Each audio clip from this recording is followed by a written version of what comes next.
the people in North Royalton, as I walk, are not happy. They are not happy with the stadium issue, and the reason they're not happy with the stadium issue is because they felt they didn't have a voice in it. What happened is we had a handicap issue, and we're fined and we're told that we had to repair or make accessibility for handicap, is my understanding, because again, I wasn't there, and I'm only trying to convey what I know. And so in that respect, I wrote everything down.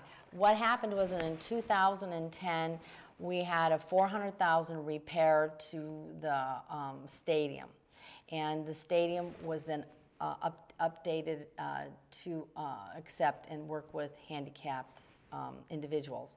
In 2011, they went ahead and knocked the entire stadium down and rebuilt. But they knocked it down by going to the board and having the board vote that, okay, we're going to have to do this. And so they went ahead and the board voted to go ahead and knock the stadium down and rebuild a whole new one. All right, but at the time, they felt that they were going to have enough donations to support that. And I really believe they did. I really believe they thought they would gather enough donations from people in the community and even outside the community to support the need of a new stadium. But that wasn't the case. So they ended up, the stadium cost $4.7 million approximately. And we had to get I think it's $3.2 million in certificate of participation bonds. But in order to pay them, you have to take the money out of the permanent improvement to pay them every year, which is the permanent improvement tax, right, which the voters pay. Right. And you also have a $2.8 million of interest to pay. So when you total it together, the stadium is actually costing, with the construction and the interest, $7.5 million approximate.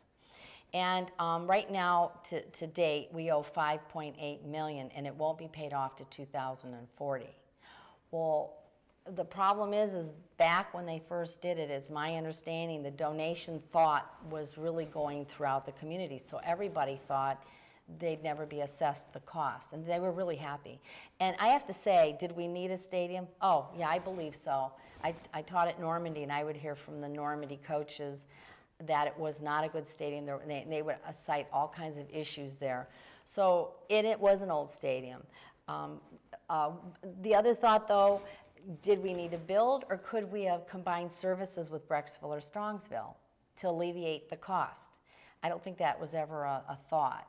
And I don't know if that was ever even looked into. So, but now we're beyond that. So we owe $5.8 million, and it goes to 2040. And again, citizens are not happy because they didn't get a voice in this at all. They're assessed with no voice. And you know, I think again, I wasn't there, so I don't know. I was off 2 years, so I don't know how. And that all happened while I was gone.